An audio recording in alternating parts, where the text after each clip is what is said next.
Hey guys, my name is Mackenzie and welcome back to my channel.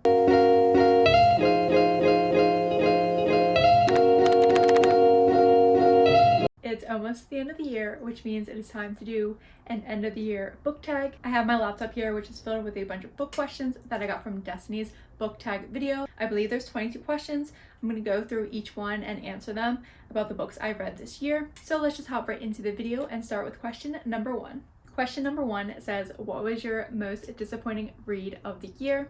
And I already know I'm going to make a lot of people mad with my answer, but my most disappointing read of the year was Happiest by Emily Henry. And let me just say that most disappointing read does not mean least favorite of the year. It just means that I had really high expectations and those expectations were not met. I love Emily Henry. I read all of her other books, but this one I really struggled to get through. There was one point that I thought about DNFing the book and it took me weeks to finish. Second chance romances are normally my favorite types of romances, but I'm starting to realize that I hate the miscommunication trope, and that's in this book. I think I just had higher expectations going into this, and a lot of people were saying it's like Mirrorball by Taylor Swift, which is one of my favorite songs, but I just struggled to connect with the characters. This also reminded me of People We Meet on Vacation, because in that one there's also the miscommunication trope, and my favorite Emily Henry book is Beach Read, and I also really liked Book Lovers, so I think this one just wasn't for me, and that's just okay. But I am really excited to read her next release, which is coming out next year, I believe in April of 2024. That one is called Funny Story, and I've already seen a lot of people comparing that one to The Archer by Taylor Swift, so I think that one's going to be more up my alley. And it literally pains me to say that this was my most disappointing read of the year, but I love Emily Henry and I'm still going to continue to read her books. Question number two, Underdog book of the year. My Underdog book of the year is Adelaide. I picked this book up out on a whim. I don't think I actually would have ever read it if it wasn't part of Book of the Month. This is literally the perfect book to read if you're in your 20s or have ever been in a situationship. This follows Adelaide, who is 26 years old. She's an American who just moved to London, and one day she randomly meets this guy and she thinks he's just perfect. He's literally her Prince Charming. She ends up falling in love with him, but she also ends up in this long situationship. She starts to realize that she might love him more than he actually loves her, and she does all these things for him where she kind of loses herself in the process. I cannot recommend this book enough. Like, if there's one goal of mine in 2024, it is to make sure that everyone reads this book. It is so beautifully written. I was shocked that it's a debut novel. It is so heartbreaking, but so realistic. Like, if you've ever been in a situationship, you're going to be able to connect with this main character. I've seen some people compare this to Normal People by Sally Rooney, and I can definitely see the similarities, but I personally like this one a lot more. It was one of my favorite reads of the year. It is so underrated. I cannot recommend it enough, and it definitely deserves more hype. So Adelaide was my Underdog book of the year, and now question number three says, a book that was overhyped. I think the most overhyped book I read in 2023 was The Serpent and the Wings of Night. I read this on Kindle and I thought it was okay, but so many people on booktok were comparing it to ACOTAR, and let me just say, it is nothing like ACOTAR. I think that's one of the main reasons too why it got so much hype, because people on booktok were comparing it to another really popular series. This is a fantasy book, enemies to lovers, but I didn't really like the world building in this book. I thought it was just okay and definitely overhyped. I will say though, I actually liked the novella more than the first book. The next question is your favorite book couples. I have a lot for this one, so buckle up. Starting off with my favorite book couple of the year, I feel like this one comes as no surprise since I never shut up about this book, and that is Iris and Roman from Divine Rivals. I love these two so much. I literally think about these two like 24/7. If you have not read this book, then you must be living under a rock. Just kidding. But if you haven't read this book yet, this is an enemies to lovers fantasy novel. The writing in this book is just chef's kiss. It's about Iris and Roman, who are workplace rivals, and they both work for this like newspaper company, and they don't like each other because they're both going for the same position at their job. And to summarize this into one sentence, it's basically like a magic typewriter brings these two together while there's a war going on between two gods in this world. These two are just so precious. I love them so much, and they're definitely my favorite book couple of the year. My next favorite book couple is Eva and Jax. The only way I can describe reading this book is that it's kind of like watching a Disney movie because it just feels like a fairy tale. It is so whimsical and magical. I just fell in love with these two characters, and the things Jax will do for her is just so sweet. Like, how can you just not love the Prince of Hearts? Like, come on. I just fell in love with Stephanie Garber's writing this year and this series. Next we have Pei and Kai from Powerless. I recently just read this book. This is by Lauren Roberts. It's her debut novel. And let me just say, like, if you're getting one book from this video, please make it this book. You guys have to read this. Now, Pei and Kai technically aren't really a book couple because they don't get together in this first book, but the banter in this book is like no other that I've ever read before. Also, if you really enjoyed The Hunger Games, then I think you will like this book because both are pretty similar. But I love this book so much, and the relationship between Pei and Kai is definitely one of my top favorite book boyfriends now. Another book couple that I want to mention that I never see people talk about is Ari and Josh from You Again. I was not expecting to love this book as much as I did, but this is a romance book, enemies to friends to lovers, and I just think more romance books should be like this. Instead of having enemies right away to lovers, I kind of like that gap where it was like enemies, then they were friends for a little bit, and then to lovers. It just flowed more naturally. I'm normally not a fan of cheesy romances, but I ate this book up. This takes place in New York, and the two main characters keep ending up in the same place at the same time, like their paths keep crossing, and I just love the concept of this book, and I definitely recommend it. I think more people should read it. Question number 5 is your favorite main characters of the year.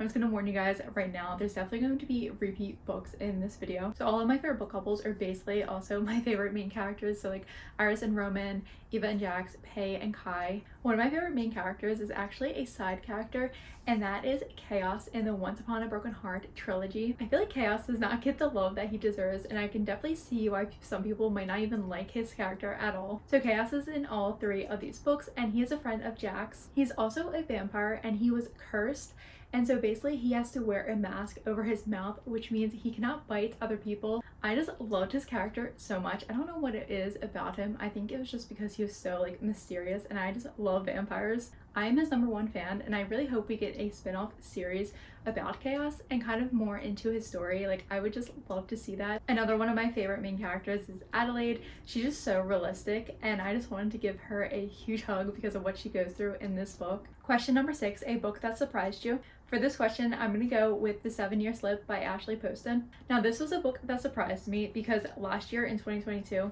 I read The Dead Romantics, also by Ashley Poston. I believe this was her debut novel, and I hated this book. Like, I did not like it at all. So I remember seeing this one, and a lot of people were saying that this book was so good, and I was like debating on whether I should read it or not since I didn't like this one, but I'm really happy I did because this ended up being one of my favorite books of the year. So this follows Clementine, and she's about to move into her aunt's apartment because sadly her aunt recently passed away. But when she goes back to the apartment, she finds that there's a man there, and she's like, what are you doing here? And what's really strange about this man in her aunt's apartment is that he's actually from the past, 7 years in the past to be exact. This book also surprised me because of that element of time traveling. It's not something I normally like or something that I gravitate towards when deciding on what books to read, but I thought the element of time traveling was done very well in this book. I highly recommend it. I think the romance is just perfect. It is heartwarming and also sad at the same time. Question number 7 is your favorite new authors that you discovered in 2023. So first I have Rebecca Ross. I just love her writing so much. She has this way of writing that it just makes it feel so magical and whimsical, and all of her stories, they just have a unique concept. I read 4 of her books this year. The first one was Divine Rivals, and I just fell in love with this book. Then I read Dreams Lie Beneath. I feel like no one talks about this book, and it definitely needs more hype. I also just recently read A River Enchanted and A Fire Endless, and almost every book that I've read of hers has been 5 stars, which is saying a lot because I rarely rate a book 5 stars. Like, if Rebecca Ross writes it, I will read it. And my second new favorite author that I discovered in 2023 is Stephanie Garber with the Once Upon a Broken Heart trilogy. I just loved this trilogy so much. The covers are stunning, and Stephanie just has this way of like storytelling. She's so good at it. The world building was very easy to understand, and it just felt very whimsical, and it also just made me feel like I was in a fairy tale. I definitely need to pick up Carvel, and I'm hoping to read that series next year, but I highly recommend reading this trilogy and checking out Stephanie Garber and Rebecca Ross's books. The next question is happiest read of the year. I didn't really know what to put for this. I feel like it means like a happy happy book, but I just picked one that made me feel the happiest, and that was Powerless by Lauren Roberts. I know I can't shut up about this book, but this literally had me giggling and kicking my feet the entire time. The banter and the tension between these two main characters was so good. This book just made me feel warm and giddy inside and very happy, so that's what I'm going to pick for this question. Next is most frustrating read of the year, and for that one I decided to pick Meet Me at the Lake by Carly Fortune. This was my most frustrating and probably one of my most disappointing reads of the year. I feel like I'm in a very small percentage of people who actually really enjoyed every summer after. I think what was most frustrating about this book were the characters. I could not stand these characters at all. Like, the characters in this book were grown adults, but they literally acted like children, and once again we see the cheating trope in this book, and I was like, that's it, I can't do this anymore. And I don't know what it is, but I feel like Carly Fortune just wants us to hate the main female characters. I'm just like, why? Like, why can't you make a better female character? I was just really mad and frustrated while reading this, and I definitely do not recommend. Question number 10, best adaptations of the year. I'm guessing this means like book to movie adaptations. I didn't really know what to put for this one because I don't watch a lot of movies or shows. For this question, I was going to pick Daisy Jones and the Six just because I reread this book this year. The TV show also came out this year, but guys, I'm so embarrassed to say this, but I haven't even watched the show yet. I think one of the reasons why I haven't watched it yet is just because since this is one of my favorite books, I'm afraid to be disappointed by the show. But let me know in the comments down below if I should watch the show and what you guys thought about it. The only other movie adaptation I read this year was The Hunger Games. Now, I know this didn't really come out this year. The new one, The Ballad of the Songs and Snakes, I think that's what it's called. I'm not sure. I haven't read the book yet and I haven't seen the movie yet, but I did read and watch The Hunger Games for the very first time. Growing up, I was never really obsessed or into The Hunger Games or Divergent. I don't really like dystopians. I was more of like a Maze Runner girly. I made the mistake of watching the 3 movies before reading the books, which is something I never do. I always read the books first, but I will say that all 3 of the Hunger Games movies are very similar to the books. The next question is the longest book of the year, and for me that was A Court of Silver and Flames. And this book, like, she's thick. I believe she's over 757 pages. I don't think it's the longest book I ever read. Last year I read the Harry Potter series, and I'm pretty sure one of those books is like maybe close to 900 pages. And next is the shortest book I read. This is just some random book I picked up. It is about emotional intelligence, and I believe it was 46 pages. I love this next question, and is favorite book covers of the year. I know I haven't shut up about these books, but the first ones we have is the Once Upon a Broken Heart trilogy, but especially the UK covers. I don't know what it is, but the UK covers are 100% better than any of the American covers. And I love the covers so much that I had to get like a bunch of editions of this book. So first we have the Once Upon a Broken Heart. I have this cover and this one. Both are from the UK. And then the second book is The Ballads of Never After. And the third book, which just came out, A Curse for True Love. I'm gonna try to hold these out, but you cannot tell me that these covers are just stunning. Like, I love them so much. And displaying these on my bookcase just makes it look so pretty. The next cover I have is One for My Enemy by Olivia Blake. She's one of my favorite authors, and I don't know what it is. I feel like her covers are normally so simple and yet so stunning and beautiful. I love the roses, and this is a Romeo and Juliet retelling, so I feel like it goes very well with the story. Another book cover I love is the one for Tomorrow and Tomorrow and Tomorrow. I just think that this is so unique from any other book covers I've ever seen. I love the bright colors on this book, the wave and the ocean detailing, and it very much looks like a video game cover, which is what the book is about, and I just think it's so unique. And of course, another one of my favorite book covers is Divine Rivals. I just got this in the mail yesterday from the UK, and I am obsessed. This is the UK cover, and just look at the America one. Like, which one are you gonna pick? UK or the American one? Like, 100% the UK one. I really wish I had a copy of the special edition of Divine Rivals from Fairy Loot with like the envelopes on the side. I think that book is so beautiful, but it's being sold for $300, and I just cannot justify spending $300 on a book, but I want it so badly. On to question 14, a book you haven't stopped thinking about. I have 2 books for this one, and the first one is Dreams Lie Beneath by Rebecca Ross. I think this book is so underrated, and if you like Divine Rivals, then I definitely recommend reading this one. So this follows this world that was cursed a couple years ago, and now nightmares come to life. So like, picture your worst nightmares or your greatest fears, and those things come to life. Like, I can't even imagine. When these nightmares happen, everyone in the town will lock up their doors and their windows, and they stay hidden away from these nightmares. And to defeat these nightmares, magical wardens are hired, and they basically have to fight off the nightmares. I really enjoyed the female main character in this book. Her name is Clementine, and her dad has been a magical warden for years. And something happens where these two random brothers come into town and they take over his job. This book just has everything. There's enemies to lovers, fantasy, magic, and lies. Like, the lies in this book is insane. As someone who is obsessed with dreams and nightmares, I cannot stop thinking about this book. Another book that I cannot stop thinking about is One Dark Window. I know this book has been getting a lot of hype on BookTok, and I definitely think it deserves all the hype. Once again, we have another enemies to lovers fantasy, and the concept in this book was unlike any other I've ever read before. I'm not going to go too much detail into this book, but I highly recommend reading it. Question 15 is the cringiest book you've read this year, and I apologize in advance if you like these next two books that I'm going to be talking about, because I cannot stand them and they definitely gave me the ick. So the first one is Practice Makes Perfect by Sarah Adams. I've seen a lot of people like this book, but for me, I was just cringing the whole time.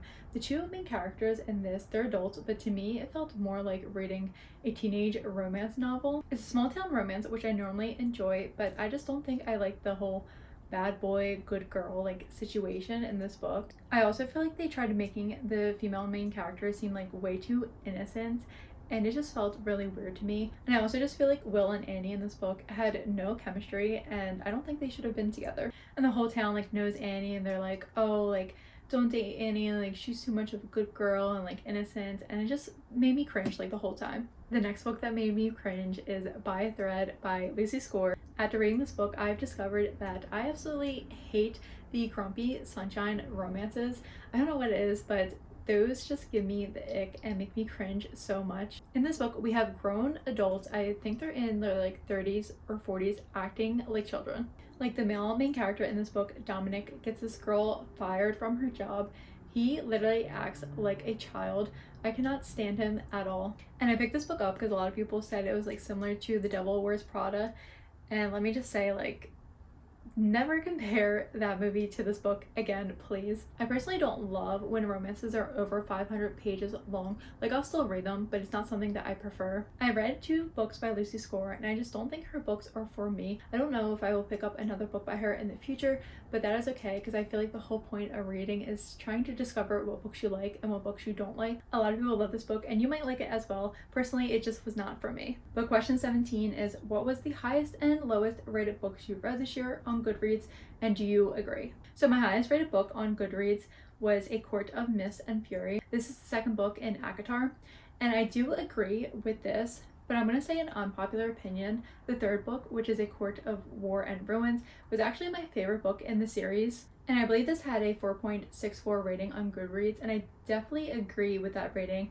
I think it is well deserved. My lowest rated book on Goodreads was a book called Call It What You Want.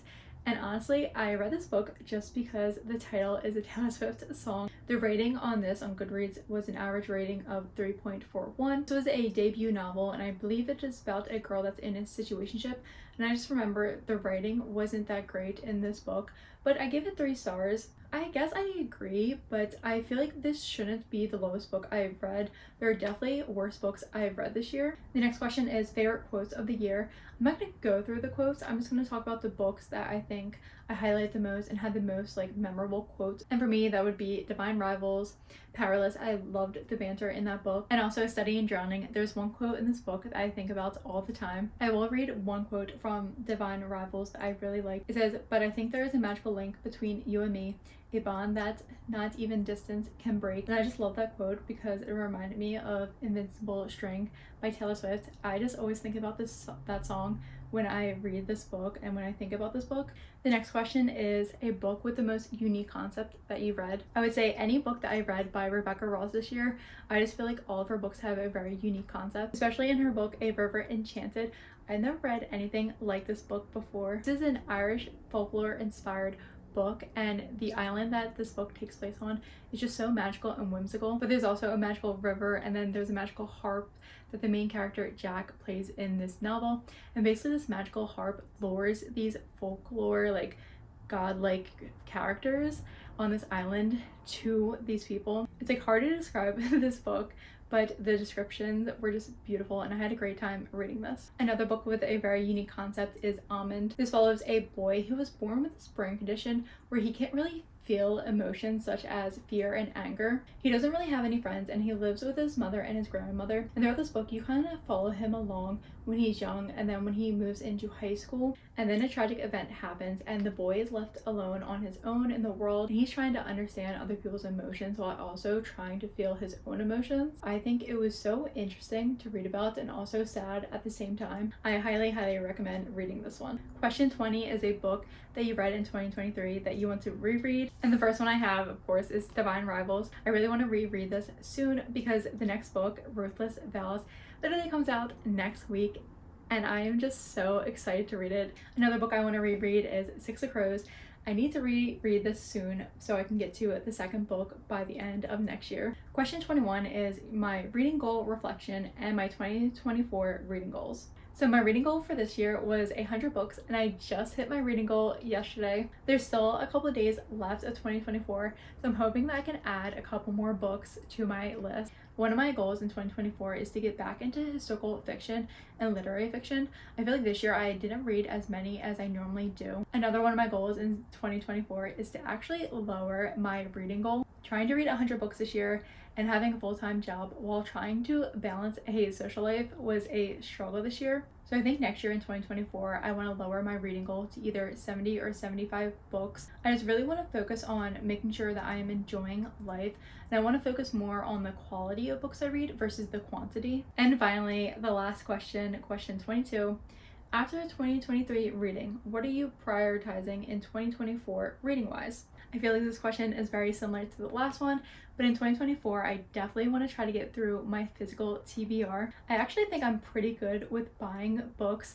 Like, I don't really buy books that often. I read a lot on Kindle. And like I said before, I want to focus on the quality of books versus the quantity. And I want to read books that maybe aren't so popular on BookTok and discover new authors. I also want to try to read more classics and more nonfictions. Recently, I've been listening to a lot of memoirs on audiobooks and I've been loving it. So that brings us to the end of the book tag. I had so much fun answering these questions. Let me know some of your favorite books down below and if I should do a video on my favorite and least favorite books of the year. Make sure you give this video a thumbs up, hit that subscribe button so you don't miss any of my videos. As always, you can follow me on BookTok and Bookstagram. I'm so excited to see what 2024 brings and I hope you guys have a wonderful year as well. Thank you so much for watching and I will see you in my next video. Bye!